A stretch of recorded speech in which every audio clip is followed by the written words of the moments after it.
renowned person. This is none other than only and only our chief guest, Mr. Madhav Singh sir. We are just taking inside everyone. नमो शांताकारं नमो निर्विकारं ये धरती ये अंबर ये दरिया समंदर ये दिलकश नजारे सभी हैं तुम्हारे नमो नमो नमो नमो नमो नमो नमो नमो नमो नमो नमो नमो नमो नमो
धाराओं को देख रहे थे आप, अभी आप फ्रूट को देख रहे थे।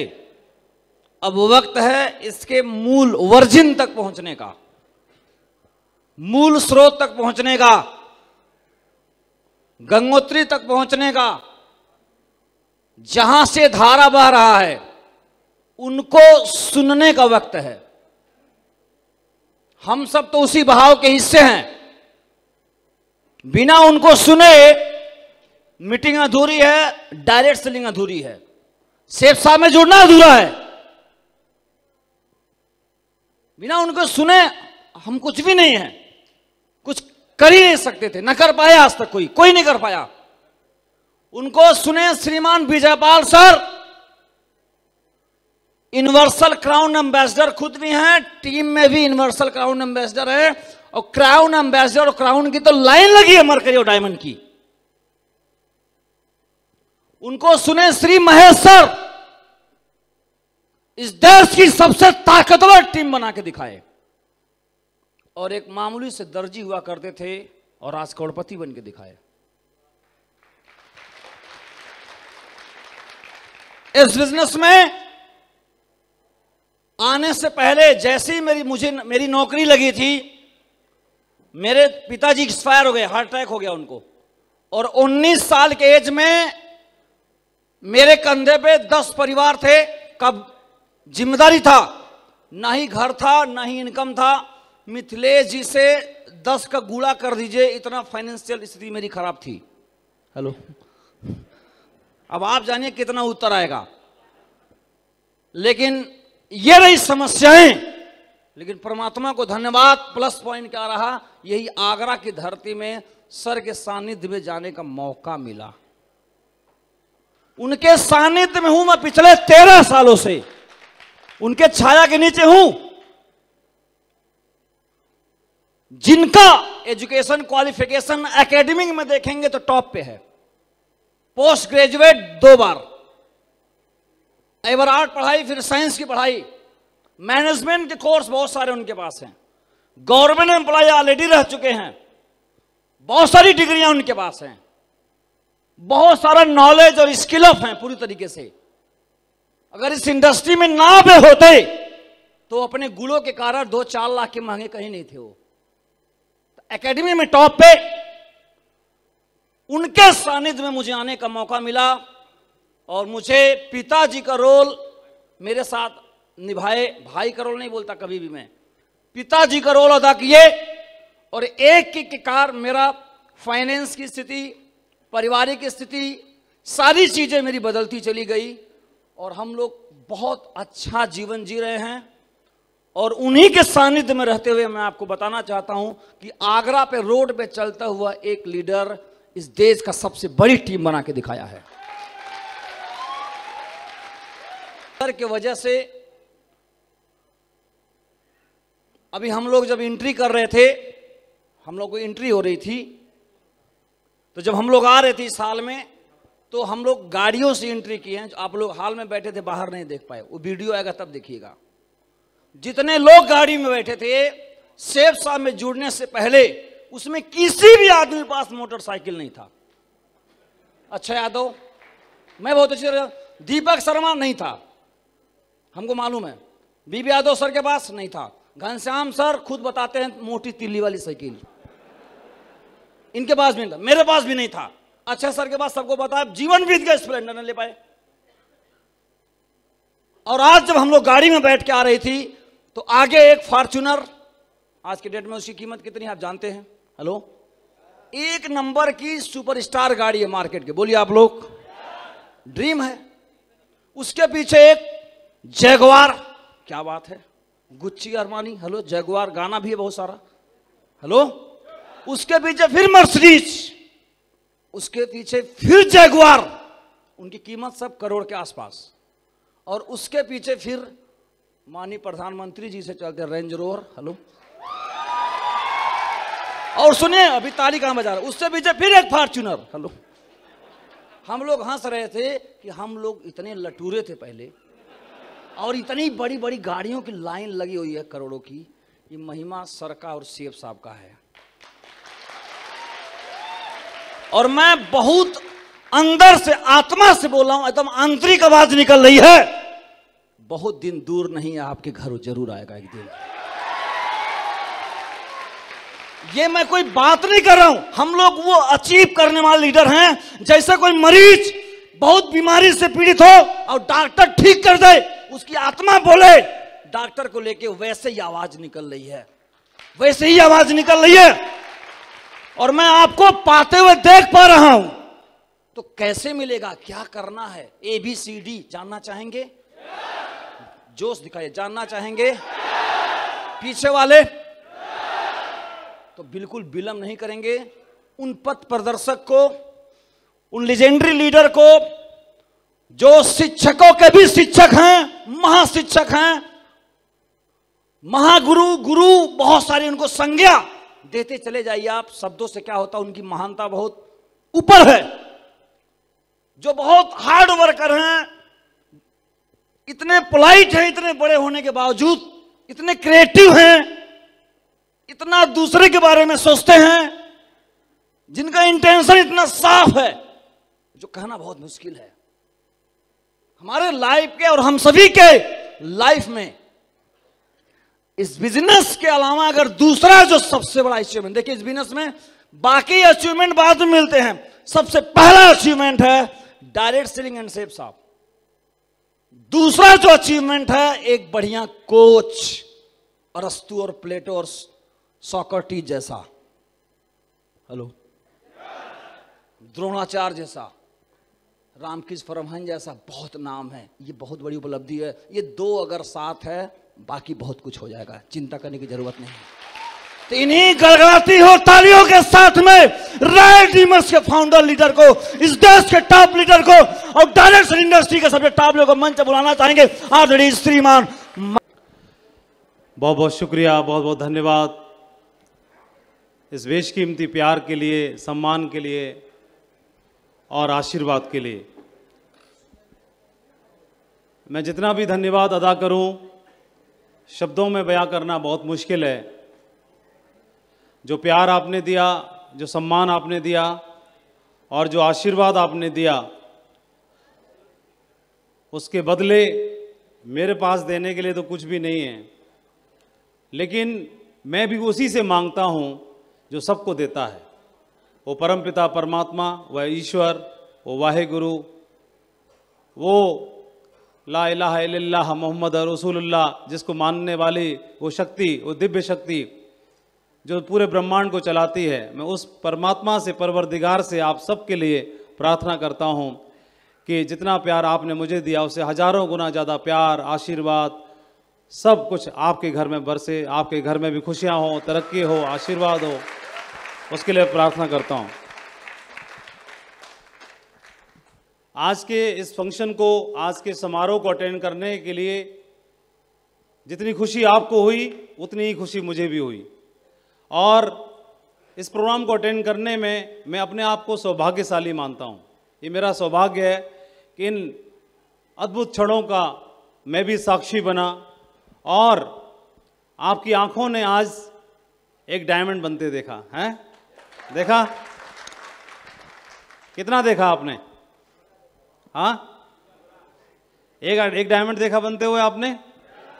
लेकिन मैं ऊपर वाले को धन्यवाद देता हूं, मेरी आंखों ने आज 1800 डायमंड देखे हैं बनते हुए। जिसको आपने देखा बनते हुए, वह बीज आज से 5 साल पहले बोया गया था। तो जो बीज कितनी भी उपजाऊ जमीन क्यों ना हो, कितनी भी खेती करके देने वाली जमीन क्यों ना हो, अगर उसमें बीज ही नहीं बोया जाए तो फसल कहां से पैदा होगी।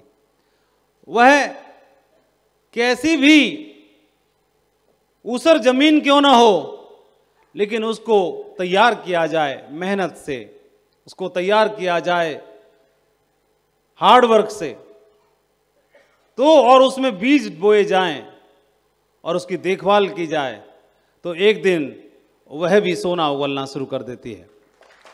और तो आज मैं अपने आप को सौभाग्यशाली इसलिए मान रहा हूं कि आज इस हॉल में एक डायमंड नहीं बना, वो तो पहले ही बन गया था।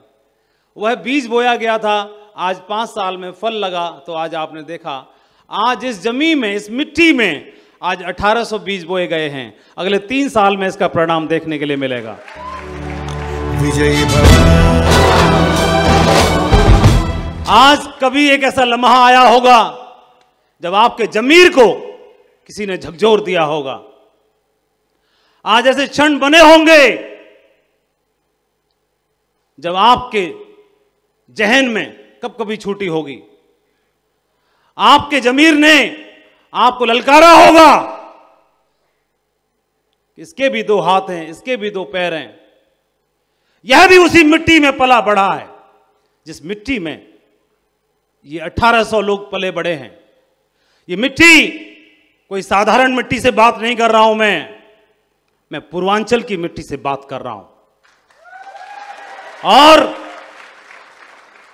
पूर्वांचल की धरती के बारे में बात करते हैं तो पूर्वांचल कला के लिए, अपनी संस्कृति के लिए, अपने इतिहास के लिए पूरे भारत का सिरमौर सदा से रहा है, हजारों सालों से रहा है।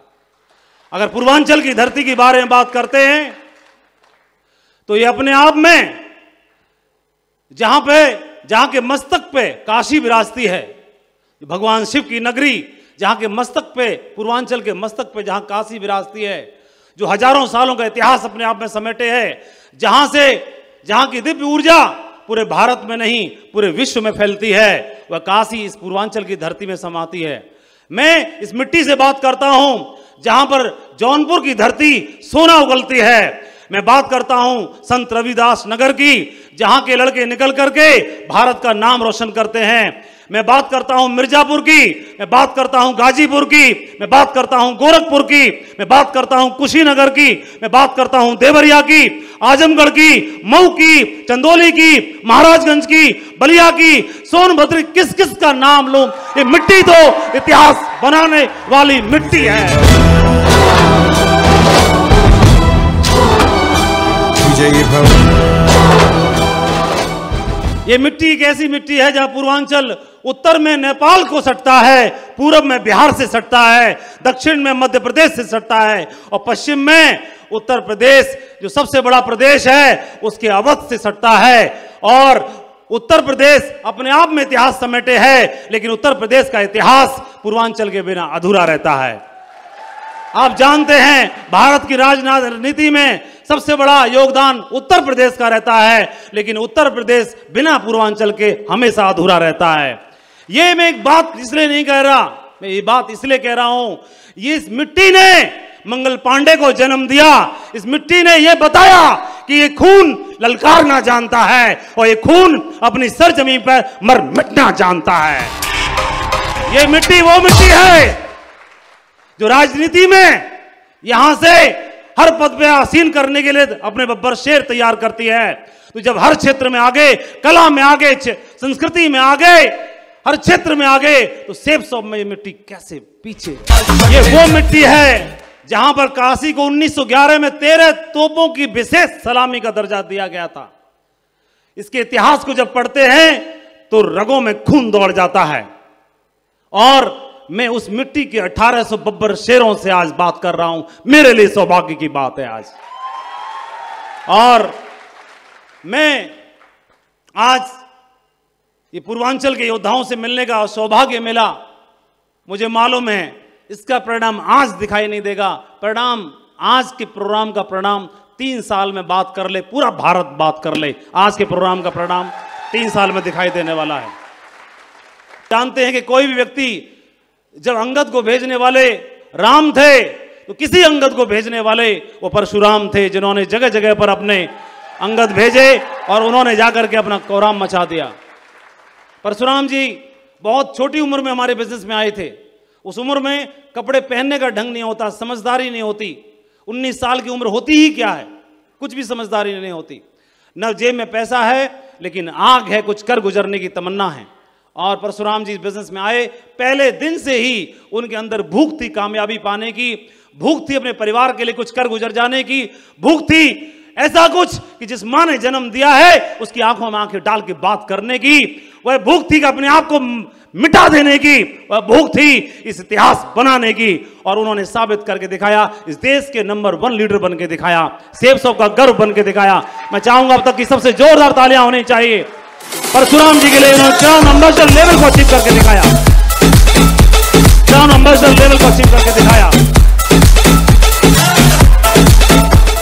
जितने भी पैमाने आप तय करेंगे, जितने भी आप पैमाने तय करेंगे, हर पैमाने पे खरे उतरते हैं। आप भक्ति के मामले में, आप ज्ञान के मामले में, कौशल के मामले में, टेक्नोलॉजी के मामले में, अपलायन की श्रद्धा के मामले में और एथिक्स को फॉलो करने के मामले में, जितना भी आप लगाओगे सब पे खरे उतरते हैं। और ऐसे व्यक्ति को संज्ञा दी जा सकती है मिस्टर परफेक्शनिस्ट, जो कोई कोई एक होता है। परफेक्शन की दूसरी मिसाल तो हम, और आपको तराशने वाले यही हाथ हैं। ये सब लीडर्स हैं, ये सब लोगों ने कोई ये सफलता सौगात में नहीं मिली है। ये सफलता उनको, उन्होंने खुद अर्न की है, खुद कमाई है, खुद बनाई है। और इस तरह की लीडरशिप में काम करने का मौका मिला है। मैं कह सकता हूं, आज आप अपने आप को क्या मान रहे हैं, क्या सोच रहे हैं, मुझे नहीं मालूम। आपका जहन क्या बोल रहा है, आपका जमीर क्या बोल रहा है, आपका मन क्या बोल रहा है आपको। लेकिन मेरा अंदर से भाव बार बार उमड़ रहा है, अंदर से एक बात बोलने का दिल कर रहा है, मैं रुक ही नहीं रहा। और ये जमीर, मेरा मन बार बार एक ही बात बोल रहा है कि माधव तुम्हारी आंखों के आगे आज 1800 डायमंड बैठे हुए हैं। मैं कहता हूं आप डायमंड बनने के लायक हैं, आप डायमंड बनने के लिए पात्रता रखते हैं, आप डायमंड बनने के लिए डिजर्व करते हैं। क्या आप बनना चाहते हैं? बस इतना ही काफी है। अब यह डायमंड बनने की जो प्रक्रिया है मेरे जीवन में कैसे शुरू हुई? मेरी जन्मभूमि भी यही है जहां पे आप बैठे हैं आज, और मेरी कर्म भूमि भी यही रही। मैं साधारण परिवार में जन्मा, पिताजी सरकारी नौकरी में, दादाजी सरकारी नौकरी में। मुझे बचपन से पढ़ा लिखा के सेट कर दिया गया, सरकारी नौकरी में जाना बेटा। 4 भाई, तीसरे नंबर पर मैं था और मेरे को सरकारी नौकरी करने की प्रेरणा मिली। सरकारी नौकरी के लिए प्रयास कर रहा था, जैसी पढ़ाई लिखाई थी उसके लिए हिसाब से कोशिश कर रहा था, बीएड वगैरह का डिप्लोमा कर रहा था। उसी दरमियान में सबका जीवन बदल देने वाली ऐसी अपॉर्चुनिटी ने मेरे भाग्य के दरवाजे पर भी दस्तक दी 2003 में। और 2003 का दिन था। यह बिजनेस, कभी किसी को इस बिजनेस को लेने की कोई तैयारी नहीं करता। कोई आदमी अपने जीवन में पुलिस में जाना चाहता है, आर्मी में जाना चाहता है, कोई आदमी बैंक में जाना चाहता है, सीए बनना चाहता है, वकील बनना चाहता है, डॉक्टर बनना चाहता है, ऑफिसर बनना चाहता है, बिजनेसमैन बनना चाहता है। कोई आदमी डायमंड नहीं बनना चाहता। डायमंड बनने की कौन भला तैयारी करता है बचपन से? कोई तैयारी नहीं करता, मैं भी तैयारी नहीं कर रहा था। बिजनेस मुझे भी जबरदस्ती दे दिया गया। ये बिजनेस जब मुझे मिल गया, जबरदस्ती मिल गया, तो मिलने के बाद मुझे तो मालूम नहीं कि मेरे हाथ में क्या है, मेरे हाथ में क्या है मुझे मालूम ही नहीं है। जिस तरह एक अज्ञानी बच्चा जो जानता नहीं है, बिल्कुल कमजोर बच्चा जो कुछ नहीं मालूम, अबोध बच्चा, नवजात बच्चा कुछ नहीं जानता, उसके हाथ में सोना हो, उसके हाथ में पत्थर हो, उसके हाथ में पारस हो, उसके हाथ में सांप हो, वो कुछ नहीं जानता, सबसे खेलता है। मेरे हाथ में जीवन बदल देने वाली अपॉर्चुनिटी आ गई, लेकिन मुझे मालूम ही नहीं है। अब मैंने ले तो लिया, लेकिन जिसके बारे में मालूम ही ना हो कि ये बहुत बेशकीमती है, तो भला कहां फिर उसको संभाल के रखा जाए। मेरे जीवन में एक दिन आया जो मेरे जीवन में यू टर्न करने वाला दिन बना। एक बहुत ही ऐतिहासिक प्रोग्राम अटेंड करने का मुझे मौका मिला दिल्ली में। वहां पर जाकर के मेरे को बहुत जबरदस्त मोटिवेशन आया और मुझे बताया गया कि बिजनेस के लिए आपको तैयारी करनी है। मैं ट्रेनिंग में गया और ट्रेनिंग में जाने के बाद मैं ट्रेनिंग में जाना शुरू कर दिया। और ट्रेनिंग में जब गया तो वहां पर मेरे अपलाइन ने कहानी सुनाई, और कहानी ने मेरे बिल्कुल अंतर्मन को सेट कर दिया। क्या वो कहानी आप सुनना चाहते हो? वो कहानी आज से पहले 20, 25, 30 बार आपने सुन ली होगी, एक बार और सुनो ढंग से। वो कहानी इस तरह से थी, आज से सैकड़ों सालों पहले की बात है। कभी किसी समय पर किसी नदी के किनारे बहुत सारे बंदर बंदरिया खेल रहे थे, और उसी समय पर एक आकाशवाणी होती है आसमान में, और आकाशवाणी में बोला गया कि आज एक ऐसी शुभ मुहूर्त घड़ी है जो वर्षों में कभी कभी बनती है, जो सैकड़ों सालों में एक बार बनती है। ऐसी शुभ घड़ी है आज, और अब से कुछ पल में इस शुभ मुहूर्त में, शुभ घड़ी में, इसमें से कोई भी जानवर, कोई भी बंदर बंदरिया इस नदी में कूदेगा तो सुंदर सा राजकुमार या राजकुमारी बन जाएगा। ऐसी आकाशवाणी हो रही, और इस आकाशवाणी को सबने सुना, एक कान से सुना और दूसरे से निकाल दिया। भला कहीं ऐसे कोई होता है क्या? कुछ नहीं हुआ। पता नहीं थोड़ी देर के बाद एक डाली हिलने लगी और एक बंदर को क्या सूझा, बंदर ने उसमें से जंप लगा दी नदी में, और उसमें से नदी में जंप लगा दी, और नदी में से जंप लगाने के बाद एक सुंदर सा राजकुमार बन के बाहर निकला। इस पूरी घटना को वहां की राजकुमारी शिकार करने के लिए आई हुई थी। वो शिकार करने के लिए जो राजकुमारी आई हुई थी वो देख रही थी सारी घटना को, और वो आश्चर्यचकित हो गई। उसने अपने सैनिक भेजे और उस राजकुमार को बुलवाया, जो बंदर था पहले बन चुका था, उसको नजदीक बुलाया और उससे बोला, हे राजकुमार, मैंने पूरी घटना को देखा सुना, आकाशवाणी को भी सुना, इसमें से कोई भी बंदर बंदरिया कूदा नहीं, लेकिन ऐसी क्या बात आपके दिमाग में आई कि आप कूदे? ये वो बात मैं आपसे जानना चाहती हूं। तो बंदर ने बोला कि राजकुमार ने बोला कि राजकुमारी साहिबा कि आकाशवाणी हुई, आकाशवाणी में बोला गया कि शुभ घड़ी में कोई कूदेगा तो राजकुमार बन जाएगा। तो मेरे मन में आया कि कूद लेते हैं, जाने में क्या है। राजकुमारी साहबा, आकाशवाणी में ये तो बोला नहीं गया था कि कुछ और बन जाएगा, भालू बन जाएगा, कुत्ता बन जाएगा, बिल्ली बन जाएगा, बोला कि राजकुमार बन जाएगा। हमने सोचा कि राजकुमार बन गए तो बढ़िया, वैसे मालूम है भरोसा है वो बनेंगे नहीं, बन गए तो बढ़िया, नहीं तो ठंडे पानी में नहा के बाहर निकल आएंगे। इसलिए अपन उसने सोचा और निकल के चले आए, कूद के आ गए। हम क्यों डाउट करें आकाशवाणी के ऊपर? ओहो, राजकुमारी जी बड़ी प्रभावित हुई और उन्होंने बोला, मुझसे शादी करोगे? अभी थोड़ी देर पहले बंदर था, थोड़ी देर बाद राजकुमार हो गया, और थोड़ी देर के बाद राजा भी हो गया। अभी ये कहानी सुनाने के बाद मैं बैठा था ट्रेनिंग में, और मेरे अपलायन आए, माधव जी कहानी से क्या सीखा? मैंने बोला अपलायन से, काश वो बंदर हम होते सर, ये मैंने सीखा। अपलायन ने माथा पीटा अपलायन ने माथा पीटा, बोले ये कहने को मास्टर की तैयारी कर रहा है, ये तो बेकार आदमी है, कुछ ना बन, तू जन्म में ना मास्टर ना बन पाएगा। बोले कहानी से लोग इतने मोटिवेट हो, तुम बोले बंदर हम होते? बोले ये नहीं समझना था। बोले मैंने बोला फिर आप बताओ क्या समझना चाहिए था? बोला इससे सबक ये लेना चाहिए था कि आप मास्टर बनने वाले हो, अच्छी बात है, और इसमें कूदते हैं। किसमें?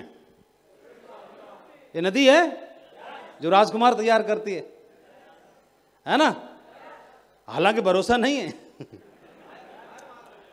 ना, मेरे को पता ही नहीं था, मेरे को बिल्कुल नहीं था, मैं अपनी बात कर रहा हूं ना, तो मेरे को इस पर भरोसा था कंपनी पे, न कंपनी वालों पे जो सोफा बैठे रहते हैं, हम तो उन्हीं को समझते हैं ना कंपनी वाले हैं, और न सबसे बड़ी बात मुझे अपने पे भरोसा था। बोला इसमें कूदते हैं, तो अगर इसमें कूदे तो डायमंड बनेंगे, बन सकते हैं। तो ये बनने वाला चांस तो ऐसे मान लेते हैं बहुत कम है ना? कोई बात नहीं, सब पॉजिटिव बात करते हैं, हम थोड़ी नेगेटिव बात कर लेते हैं। लेकिन हम बनेंगे क्या वो छोड़ो, अगर नहीं बने तो क्या बनेंगे वो चेक कर लेते हैं पहले। वो वाला चेक कर लेते हैं ना, क्या बनेंगे वो छोड़ो, जो नहीं बने तो क्या बनेंगे। तो फिर मैंने हिसाब लगाया, मास्टर वाला दिमाग लगाया, मैंने लगाया कि मैं इसमें कूदता हूं ढंग से, डायमंड बन गया तो बढ़िया, नहीं मास्टर तो मैं हूं ही, जा क्या रहा है। अरे मैं जमीन पे खड़ा हूं, ये जमीन पे खड़ा हूं, यहां खड़ा हूं, यहां, और यहां से अगर उछाल भरी तो या तो ऊपर जाऊंगा, नहीं तो यहीं तो रहूंगा, यहां से कहां पाताल में चला जाऊंगा, यहां। बस एक छोटी सी बात क्लिक कर गई और बोला अब इसमें कूदेंगे हम। अब कूदने की बात आती है तो फिर कूदना है। कई लोग बंदर पूंछ हिला के लटका के देखते हैं, पानी ठंडा है कि गर्म है, चेक कर लेता हूं। उधर से पेड़ की डाली से ही और पूंछ लटका के चेक करेगा, और ऐसे नदी में ऐसे डाल के चेक करेगा। आकाशवाणी में यह बोला जा रहा है कि कूद जाओ। ओहो, तो मेरे दिमाग में आया कि जाने के लिए कुछ है नहीं, मास्टर जी हैं अपन, वो तो बने ही है, कोई दिक्कत की बात नहीं, वो तो कहीं जाने वाला नहीं है ना। अब इसको करते हैं। तो मार्कर है क्या, ये रहा। तो सबसे पहली बात उन्होंने मेरे को, सबसे पहली बात ये समझ में आ गया कि मेरे को रास्ता मिल गया जहां से मैं डायमंड बन सकता हूं, और नहीं बना तो जो मैं हूं वो तो मैं रहने वाला हूं। तो मैं इस प्लेटफॉर्म पे खड़ा हूं, यहां से ऊपर बढ़ने का तो चांस है, लेकिन इससे जमीन में थोड़ी ना, जमीन पाताल में थोड़ी ना कूद जाऊंगा, तो मास्टर तो रहने वाला हूं। ये बात मेरे को समझ में आ गई, पहली चीज। तो मेरे को एक रास्ता मिल गया, और मेरा आपसे अब एक सवाल है। सवाल यह है कि ये एक रास्ता है, ये एक हाईवे है, और इस हाईवे पर जब आप जाते हो तो इस सफलता की मंजिल की ओर जाता है। तो कहीं भी सफलता की मंजिल की ओर जाने के लिए एक सही रास्ता होना जरूरी है कि नहीं है? कितने लोग मानते हैं एक सुर में? ठीक है, आप मानते हैं। तो मेरे को एक सही रास्ता मिल गया, तो इस रास्ते पे चलेंगे तो सही जगह पहुंचेंगे, ये बात क्लियर हो गई। सही है कि नहीं है? तो सबसे पहली चीज क्या चाहिए? सही रास्ता होना चाहिए। तो सही रास्ता ये था, मैंने देखा जब ये भी डायमंड बन गए, ये भी डायमंड बन गए, ये भी डायमंड बन रहे हैं, ये भी बनने वाले हैं, ये भी बनने वाले हैं, तो रास्ता अगर बनाता है तो फिर इसका मतलब रास्ता तो सही है। अब इस रास्ते को हमने पकड़ लिया, पहली चीज। लेकिन आप बताइए, इस रास्ते को मैंने पकड़ लिया, और पकड़ने के बाद सिर्फ रास्ते पे आके खड़े हो जाओ, तो खड़े होने से क्या मंजिल पे पहुंच जाएंगे? तो अब इसके लिए दूसरी चीज कौन सी चाहिए? क्या चाहिए? क्या हो चाहिए बोलो? हां, बिल्कुल सही बोला आपने। और मेरे को ट्रेनिंग में जाकर के मेरे अपलाइन ने समझाया कि मेरे को एक रास्ता मिल गया, मेरे लिए एक विकल्प बन गया। इस विकल्प को मैंने क्या कहा, मेरे पास अब दूसरा कोई विकल्प की ओर मैंने देखना नहीं है। मेरे पास दूसरे विकल्प के रूप में नौकरी भी थी, और नौकरी कई बार क्या होती है, कई बार डिस्टर्ब कर देती है। लेकिन मेरे पास में इसको छोड़ने के बहुत बड़ा कारण था। छोड़ने का कारण यह था कि मेरे पास सरकारी नौकरी है, मेरे को टाइम से सैलरी आती है, मेरे को टाइम पे तनख्वाह आती है, मैं कोई भूखा नंगा नहीं हूं, मैं कोई भूखा नहीं मर रहा, मेरे पिताजी भी सरकारी नौकरी में हैं, मैं किसके दरवाजे पे जाऊंगा, मैं किस किस घर पे जा चक्कर काटूंगा, हमारी भी कोई इज्जत है। वो धो कौड़ी का इंसान है, बड़ा मुंह टेढ़ा करके घूमता रहता है, और हट हम तेरे दरवाजे हम कभी नहीं आएंगे, और ये लो सर तुम्हारी डायमंड से पकड़ो, हम ना बनने के, हमसे ना हो रही। ये बोलना बहुत आसान है, कोई भी बोल देता है। लेकिन जो रास्ता मिल गया, इस रास्ते में चलने से अगर डायमंड शिप मिलेगी, एक बात मेरे को समझ में आ गई, बोला इसमें कूदेंगे अपन। और दूसरी बात अब उन्होंने बताया ट्रेनिंग में कि माधव जी इस रास्ते पर आप आ गए, अब कितनी भी महंगी कार हो, आज परशुराम जी की गाड़ी में बैठे, एक से एक बढ़िया गाड़ियां थी, फॉर्च्यूनर थी, रेंज रोवर थी, जगुआर थी, मर्सिडीज थी, बड़ी मक्खन से चलती हैं सारी कारें, लगभग 1 करोड़ की कीमत किसी किसी गाड़ी की तो, और वो गाड़ी बढ़िया है, अच्छी चलती है, सब कुछ बढ़िया है। तो गाड़ी अच्छी होती है तो हमें प्राउड फील होता है, अच्छा फील होता है, गाड़ी छांटते गाड़ी बढ़िया होनी चाहिए। तो गाड़ी तो बढ़िया है, ये गाड़ी सेपसॉप रूपी लग्जरी प्रीमियम कार जो आपके रास्ते में आपको रास्ता तय कराने के लिए, मंजिल तक पहुंचाने के लिए आपको व्हीकल मिल गया, बहुत बड़ा, बहुत प्रीमियम है, बहुत दमदार है। लेकिन रेंज रोवर को, ऑडी को या मर्सिडीज को चलाना ही न जाना तो कहीं भी घुसा देगा कि नहीं घुसा देगा? आहा, यही गड़बड़ हो जाती है, कितनी भी महंगी हो। और फिर क्या बोलेगा? कुछ ना हुआ। यही तो समझाने लगे माधव जी, बोला कितनी भी महंगी गाड़ी हो, अगर उसको चलाना ना सीखा तो कई लोग बोलते हैं हमने बहुत हल चलाया, हमने बैलगाड़ी चलाई, हमने घोड़ा गाड़ी चलाई, हमने गधा गाड़ी चलाई, अरे ये भी चला दे, ये कौन सी? ना ना ना, वो चलाई, ये इसको और चलाना सीखना है। और इसको चलाना सीख ले तो रास्ता भी दमदार है और गाड़ी भी दमदार है, और चलाना भी सीख लिया जाए तो बढ़िया मंजिल की ओर पहुंच सकते हैं कि नहीं पहुंच सकते हैं? ज्यादातर गलती क्या होती है, रास्ते पे तो बढ़िया आ जाते हैं और जैसे ही गाड़ी में बैठे, गाड़ी चलाना सीखे नहीं, पिकअप बहुत हाई है, बहुत तगड़ा मारती है, और सीधा लिया और वो इधर घुसा दी, कभी इधर घुसा दी, सीखा है नहीं चलाना।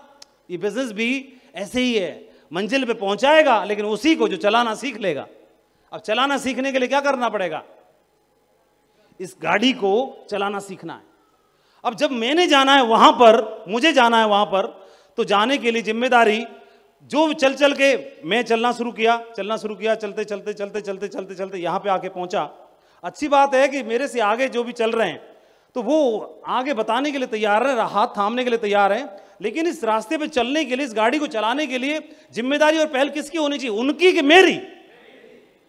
मीटिंग में जाने की, ट्रेनिंग में जाने की, रजिस्ट्रेशन डाल के सीखने की, प्लान दिखाने की, लोगों से मिलने की, ऑब्जेक्शन हैंडल करने की, तैयार करने की, अपने आप को तैयार करने की, पहल करने की जिम्मेदारी किसकी? उसकी कि मेरी? हाँ, ज्यादातर गड़बड़ यहीं पे हो जाती है और लोग फ्लॉप हो जाते हैं। तो फ्लॉप होते हैं, गाड़ी को बहुत बेकार मर्सिडीज है, बैठते ही लड़ जाती है। ओहो, बैठती लड़ती नहीं है, हाँ? क्या करना पड़ेगा? हाँ, कैसे चलाना, और सीख जाएंगे तो क्या होगा? 140 पे दौड़ेगी, है ना? अब तो पहला काम क्या हो गया? रास्ता बढ़िया मिल गया, व्हीकल अच्छा मिल गया, है ना?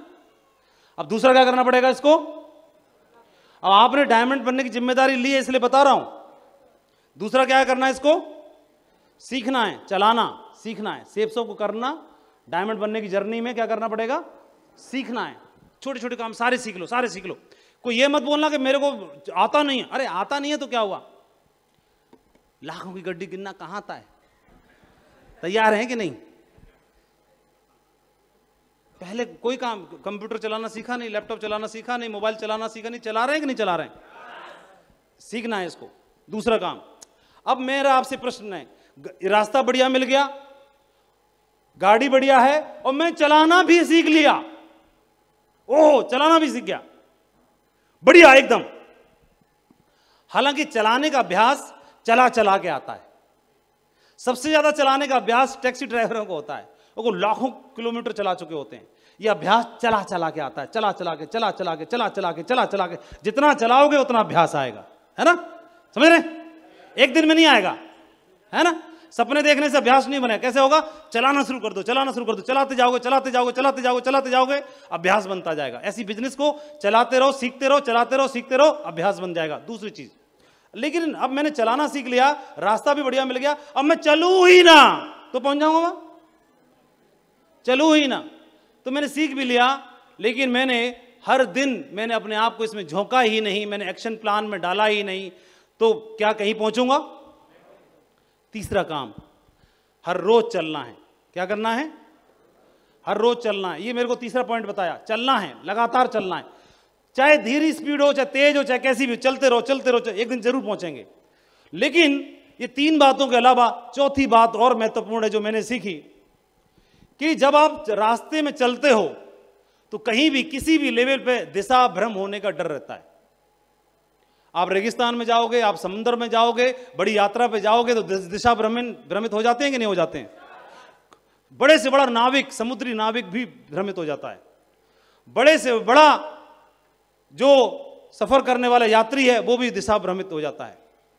और दिशा भ्रम हमको ना हो कभी भी, क्योंकि चलना हमें बहुत दूर तक है, तो दिशा भ्रम ना हो उसके लिए क्या करने की आवश्यकता होती है? चौथी बात बताई उन्होंने। उसके लिए दिशा दिखाने वाला कोई एक गुरु, कोच, द्रोणाचार्य, साथी, मेंटर, अपलाइन से बना के जुड़ के रहना हमेशा नितांत आवश्यक है। ये उन्होंने बताया ताकि दिशा भ्रम होने से बचें। दिशा भ्रम होने से, ये कौन सी बात हो गई? चौथी। पहला, रास्ता व्हीकल बढ़िया मिल गया, अब इसको चलाना सीख लिया, फिर इसको एक्शन प्लान डाल दो। 3 plan, 2 plan, 4 plan, 5 plan, 6 plan, मिलना है, मिलना है, मिलना है, मिलना है, मिलना है। मालूम नहीं कब कौन किस चेहरे पे कौन कोहिनूर हीरा बैठा है, मालूम नहीं है। कोयला भी काला है और हीरा भी काला है। खान में तो सब है, पत्थर ही है। कोयला भी काला और हीरा भी काला, दोनों दिखने में एक जैसे हैं। पलटते जाओ, पलटते जाओ, पलटते जाओ, पलटते जाओ, पलटते जाओ, कोयला कोयला कोयला कोयला, हाँ, हीरा हीरा हीरा हीरा हीरा हीरा, निकल आएगा, निकल आएगा, निकल आएगा। कुछ पता नहीं, छोटा भी, बड़ा भी, काला भी, मोटा भी, पतला भी, कैसा भी हो सकता है, कुछ नहीं मालूम, कुछ नहीं मालूम। तो दिशा भ्रम होने से बचने के लिए हर रोज चलते रहेंगे। दिशा भ्रम होने के लिए किसी एक अप्लायंस से आप कनेक्ट नहीं होंगे तो कभी भी दिशा भ्रमित हो जाएंगे। ये चौथी बात मेरे को बोला कि माधव जी लंबा चलना है ना, तो इस बात को समझ लेना। ये बात मैं चल चल के सीखना शुरू किया, समझ में आया। और चौथी बात के बाद जिनको लंबी दूरी तय करनी है, अब मुझे आप बताओ वहां पहुंचना, मुझे वहां, तो 4 चीजें बढ़िया हो गई। पहला, गाड़ी बढ़िया मिल गई, रास्ता बढ़िया मिल गया। दूसरा, मैंने इस रास्ते पे चलाना सीख लिया, चलना सीख लिया, सही है। तीसरा, चलना भी शुरू कर दिया, यहां तक ओके है। चौथा, दिशा भ्रम ना हो जाऊं, क्योंकि इस हाईवे पे कई रास्ते, कभी इधर उतर ना जाऊं, कभी इधर ना उतर जाऊं, तो इसके लिए क्या करना पड़ेगा? एक गुरु, एक अप्लायंस से जुड़े रहना जरूरी है। वो बताएगा सही रास्ते पे चल रहे हो, शाबाश शाबाश शाबाश, सही हो बेटा, सही जा रहे हो, सही जा रहे हो, सही जा रहे हो, ऐसे बोलता रहेगा, है ना। तो ये भी हो गया, यहां तक भी हो गया। लेकिन वो सही जा रहे हो, फिर भी मुझे मालूम है कि वहां तक पहुंचने के लिए मुझे 5 साल चलना है। कितने साल चलना है? चलना भी सीख लिया, रास्ता भी बढ़िया है, चल भी रहा हूं, गलत सही का ज्ञान कराने वाला भी है, लेकिन मामला अभी भी अधूरा है। एक गलती हो जाती है हम में से, क्या होता है? जब मुझे मालूम है, मैं खुद ही जान रहा हूं कि मैं 5 साल चलना है, तो 5 साल चलने की तैयारी दिमाग में पहले से रहनी चाहिए कि नहीं रहनी चाहिए? ट्रेन में जैसे जाना है, किसी को बनारस की गंगा आरती अटेंड करने जाना है, किसी को कहीं और जाना है, यात्रा लंबी है, 1 रात और 1 दिन लगेगा, तो घर से ही पूड़ी सब्जी, मीठा, पंजीरी, पता नहीं क्या क्या, लिट्टी चोखा व्यवस्था करके, पहले ही इंतजाम करके, पानी की बोतल, मामला पूरा सब लेके चलते हैं कि नहीं चलते हैं? कितनी व्यवस्था लेके चलते हैं? 18 घंटे का सफर है। कितने का? तो व्यवस्था कैसी होनी चाहिए? बोलो, कितने घंटे की? 18 घंटे की। और मामला हमारा 5 साल तक का है, तो 5 साल तक का माइंडसेट और व्यवस्था रहनी चाहिए कि नहीं रहनी चाहिए? इसको बोलते हैं सर्वाइवल। क्या बोलते हैं इसको? सर्वाइवल। जहां पर 90% लोग बिजनेस को क्विट करते हैं, यहां पे आके सर्वाइवल। क्या? मैंने ये ठान लिया कि मैं कूदूंगा, और मैंने ये ठान लिया कूदूंगा, अब मैंने ये भी मान लिया कि 5 साल तक चलूंगा, उसके बाद हिसाब लगाएंगे क्या खोया और क्या पाया, है ना। तो 5 साल के बाद तो मैं चलूंगा, तो जब मैं चलूंगा तो मुझे भोजन चाहिए कि नहीं चाहिए? मुझे पेट्रोल चाहिए कि नहीं चाहिए? मुझे मोबाइल रिचार्ज करने के लिए चाहिए कि नहीं चाहिए? मुझे मीटिंग अटेंड करनी होगी कि नहीं करनी होगी? मुझे तैयारी करनी पड़ेगी कि नहीं करनी पड़ेगी? बोलो ना। Survival survival survival. मुझे मालूम नहीं है कि आज निकला तो कल भी निकलना है, परसों भी निकलना है, अगले दिन भी निकलना है। तैयारी कितनी बड़ी? तैयारी बहुत बड़ी करनी है। जब आईएएस की तैयारी करनी है, सीए बनना है, बैंक पीओ बनना है, सरकारी नौकरी में जाना है, आर्मी में जाना है, पुलिस में अधिकारी बनना है, तैयारी उसी हिसाब से होती है। एक रात की तैयारी नहीं होती, पसीना बहाना पड़ता है, तैयारी निकलनी पड़ती है। 4 बजे उठता है, उसे मालूम है कि भाई साहब फिजिकल को पसीने से तोड़ना पड़ेगा, पसीना तोड़ेगा मेरा उस फिजिकल को वहां पास कराने के लिए। ये बात मालूम होती है कि नहीं मालूम होती है? तैयारी पहले दिन से होती है कि नहीं होती है? इसको बोलते हैं सर्वाइवल। और मेरे दिमाग में बात बिल्कुल फिट थी, बिल्कुल ये बात बिल्कुल फिट हो गई थी कि मैं जॉब में हूं। लोग जॉब में होने को बिजनेस छोड़ने का कारण बना लेते हैं। मेरे को सद्बुद्धि मिली, जॉब में होने को मैंने इस बिजनेस को करने का कारण बना लिया। कि जिसमें नौकरी नहीं है, जिसमें पैसा नहीं है, वो अगर इस बिजनेस को ना करे तो चलेगा, सफल ना हो तो चलेगा, लेकिन माधव को तो इस हिंदुस्तान में इतिहास बनाना ही पड़ेगा। ये बात अपने को समझ में आ गई। क्यों? क्योंकि सर्वाइवल का चैलेंज नहीं है, किसी के ऊपर डिपेंडेंट नहीं होना। ये बात मेरे को 5वीं बात समझ में आ गई कि मेरे को डिपेंडेंट नहीं रहना है। मुझे मालूम है कल मीटिंग में जाना है, मुझे मालूम है 1 साल तक काम करना है, 5 साल काम करना है। और इस बिजनेस में ये बोलते हैं सर्वाइवल, सर्वाइव करना। अगले 5 साल 6 साल जितनी बड़ी जर्नी है उसको सर्वाइव करने की व्यवस्था। या तो मैं इतना बिजनेस बड़ा बना दूं कि मुझे किसी और की जरूरत ही है ना। बीवी नहीं रो रही, वो खुद ही रो रहा है। गर्लफ्रेंड नहीं रो रही, वो खुद ही रो रहा है। तो ये है एक चैलेंज, भावनात्मक चैलेंज। बात गर्लफ्रेंड की, बीवी की या बच्चे की भी नहीं है। इसमें चैलेंज आता है, फिजिकल को तो झेल जाएगा आदमी। फिजिकल में क्या आएगा? नो बोलेगा आदमी, लेग नहीं चलेगी, कई बार एक ही लेग चलेगी, कई बार जिसको नहीं चलाना चाहते वही चल रही खामा में। और प्रभु से अगरबत्ती जलाई थी इधर वाली की, और चल रही है इधर वाली, मामला गड़बड़ हो गया। वो ये वाला भी झेल जाएगा, लेग चलने वाला झेल जाएगा, नो का, विरोध का, चैलेंज का, रिजेक्शन को भी झेल जाएगा। एक गड़बड़ हो जाती है। गड़बड़ ये हो जाती है जब ताना मिलता है सुनने के लिए तो तुमसे ना होने का, तुम ना चला पाओगे। मुझे एक बात बताओ, कोई बोल रहा है कि तुम ना चला पाओगे मर्सिडीज, तुम्हारे खानदान में किसी ने चलाई? बस यहीं पर कबाड़ा हो जाता है।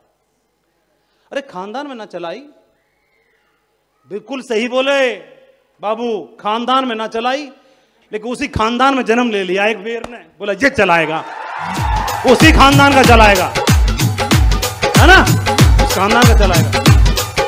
और इसको ये 2 तरह का आएगा, समझ ले। फिजिकल मतलब रोना धोना नहीं। जल्दी बताओ कहां है, जल्दी जल्दी जल्दी जल्दी जल्दी बताओ कहां है। इसका इलाज अंदर से आएगा, अंदर से। बाहर का मोटिवेशन टेम्परेरी है, अंदर का मोटिवेशन ही काम करेगा। और अंदर का मोटिवेशन आएगा जब आप किताबें पढ़ोगे, बुक्स पढ़ोगे, जब आप ऑडियो ट्रेनिंग सुनोगे, जब आप अपलाइन को सुनोगे, जब आप ट्रेनिंग को सुनोगे, जब सिस्टम में रहोगे, तो आपको अंदर से ताकत आएगी, अंदर से इंस्पिरेशन आएगी। और वो इंस्पिरेशन आपको इस इतिहास बनाने के लिए, इतिहास रचने के लिए तैयार कर देगी। और अपने को एक बात समझ में आ गई, तो उन्होंने बोला कि इसका सहारा जरूर लेना, सिर्फ अपलाइन की ट्रेनिंग के भरोसे मत बैठना। बोला किताबें पढ़ना, ये आपको ताकत देंगे, रियल ताकत। ये बात मेरे को समझ में आ गई, तो इसकी तैयारी करना शुरू किया। और परिणाम ये पॉइंट बताए, और ये पॉइंट बताने के बाद परिणाम क्या हुआ? परिणाम ये हुआ, पहले 6 साल में मैं बना डायमंड। कितने में? 6 साल में डायमंड बना। 2003 में ज्वाइन किया था, 2009 में जाकर के डायमंड बना। पहले 6 साल में डायमंड, अगले 6 साल में 100 डायमंड टीम में।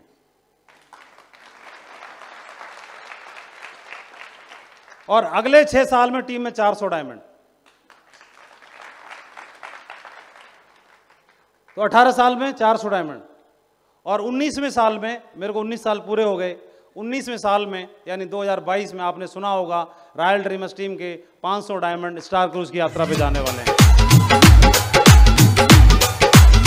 ये उसी 2009 मेरे लिए लकी हो गया। 2009 में ही हमारी टीम में परशुराम जी ने एंट्री ले ली हमारी टीम में। और जिस दिन से परशुराम जी आए और बिजनेस ऐसे ऐसे ऐसे ऐसे चाल चल रहा था मोरनी की, और उसी दिन से बब्बर शेर की चाल चलना शुरू, टेक ऑफ हो गया। उसी दिन से बिजनेस उड़ान भरना शुरू कर दिया। और दोस्तों बिजनेस में आप देखेंगे, अगर बात करेंगे सिर्फ डायमंड बनने की, तो ये एक्चुअल बिजनेस जीवन सार्थक कर देने वाला बिजनेस है, जहां पर पूरी तरह से जीवन सार्थक हो गया। जब आपका पेट भर जाता है तब आपको दाएं बाएं दिखाई देता है कि बगल वाली थाली में एक भी रोटी नहीं है, इस वाली में भी नहीं है। तब आपका दिमाग जाता है कि नहीं, अपना पेट तो भर गया, अपने शरीर पे तो कपड़ा आ गया, अब कोई ऐसा होना चाहिए कि किसी और की थाली में भी रोटी पहुंचनी चाहिए। अभी जीवन का मिशन बन गया है। पहले खुद डायमंड बनने के लिए आए थे, अब जीवन का मकसद और मिशन एक ही हो गया है कि जो भी दमदार है, जो भी अपने परिवार के लिए कुछ कर गुजरना चाहता है, बस उसके साथ खड़े रहना है ताकत से, ताकि वह भी अपने सपनों को पूरा कर सके।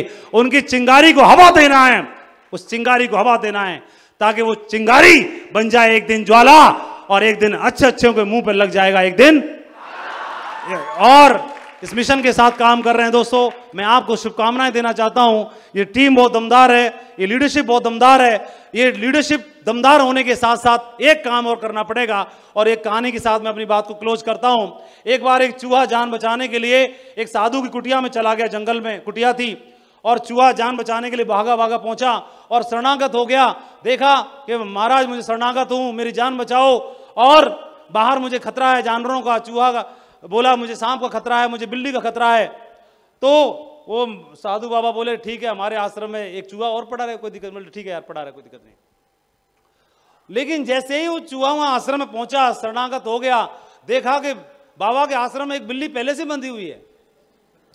ओहो, जैसी बिल्ली देखी उसकी आंखें चौड़ी हो गई, दौड़ा दौड़ा बाबा के पास पूछा, त्राहिमाम त्राहिमाम। बोला अब क्या हो गया? बोला मैं बिल्ली से ही तो जान बचा के आया था, यहाँ बिल्ली मेरी मौत पहले से तैयार खड़ी है, मैं शरणागत हूं, आपकी जिम्मेदारी है मुझे बचाना। तो बोले क्या करूं? बोले आप देखो, आपकी हेडेक है, मैं तो आपकी शरणागत हूं। तो बोले यार देख, मैं बिल्ली को तो बोल नहीं सकता, तू इसको खा मत, उसका तो स्वभाव है, लेकिन तेरे को मैं बिल्ली बना देता हूं। ये ले, मंत्र मारा और वो बिल्ली बना दिया। चूहा क्या बना दिया? बोलो बोलो बोलो, क्या बना दिया? बिल्ली बना दिया। चूहा बिल्ली बन गया। बोले तू यार आपस में अभी अपनी तुम्हारे हेडेक है, तुम अपना डील करते रहना जो कुछ है। बोला अब कोई दिक्कत नहीं है। चौड़ा होके घूमने लगा। बोला देखता हूं कौन मेरे पल्ले आता है। चौड़ा होके घूमने लगा। लेकिन एक ही हफ्ते का नशा रहा। एक हफ्ते बाद बाबा जी के आश्रम में एक कुत्ता शरणागत हो गया। बाबा जी काम ही शरण में लेना। कुत्ता शरणागत हो गया, त्राहिमाम त्राहिमाम करता हुआ आया। बाबा जी ने उसको भर्ती कर लिया। उसको भर्ती देखने के बाद त्राहिमाम त्राहिमाम बिल्ली मचाने लगी। जो चूहा बिल्ली बन चुका था वो शरणागत हो। बोला आपने मुझे भी जान बचाने का वादा किया है और ये कुत्ता भर्ती कर लिया आपने, ये मेरे को चट कर जाएगा। बाबा जी बड़ी टेंशन में बोले यार ये तो बड़ा हेडेक है। बोले मैं क्या करूं? बोले तो आप जानो। बोले चल यार मैं तेरे को कुत्ता बना देता हूं। मंत्र मारा और उसको क्या बना दिया? बोलो कुत्ता बना दिया। अभी चौड़ा हो गया घूम रहा। बोला देखता हूँ कौन है। अभी इतना ओवर जोश में आ गया कि आश्रम ही क्रॉस करके बाहर भी घूमा। बोला ठंडी हवा लेके आता हूँ जंगल की, क्योंकि टेंशन नहीं है, कुत्ता है, पहलवान है। और जैसे चौड़ा होके जंगल के बाहर जाने लगा, वहां उसको भेड़िया भेड़िया लोमड़ी वोमड़ी दिखाई दी और पूंछ दबा के भागा, सीधा भागा। बाबा जी के चरणों में शरणागत हो गया। बाबा जी बचाओ। बोले क्या हुआ? बोले आपने कुत्ता बना दिया, लेकिन बाहर आपके आश्रम के चारों तरफ रात में दिन में और भेड़िया लोमड़ी हाइना घूमते रहते हैं, मेरे को तो कभी भी खा जाएंगे। आपकी जिम्मेदारी है मुझे बचाना, मैं शरणागत आपके हूं। तो बोले यार क्या करूं? बोला देखो आपका हेडेक है। बोले चल यार मैं तेरे को भी भेड़िया बना देता हूं। मंत्र मारा, चल तू बन जा हटा। अब तो जैसे ही भेड़िया बन गया, बोला अब मेरे से ऊपर कोई ना। अभी वो क्या हुआ, पूरा जंगल नापने के लिए चल दिया। चौड़ा होकर कोई टेंशन थी नहीं, बाबा जी का आशीर्वाद है। और सबको हड़काने लगा, छोटे मोटों को तो हड़काने लगा और घूमने लगा। और ज्यादा ही वो आगे निकल गया। और ज्यादा आगे निकलने के बाद उस शेर की आवाज सुनाई दी। जैसे ही शेर की आवाज सुनाई दी, पूंछ दबा के भागा वहां से बाबा जी कुटिया में। बाबा जी कुटिया में पहुंचा और पहुंचने के बाद बाबा जी त्राहिमाम त्राहिमाम। बोले अब क्या हो गया?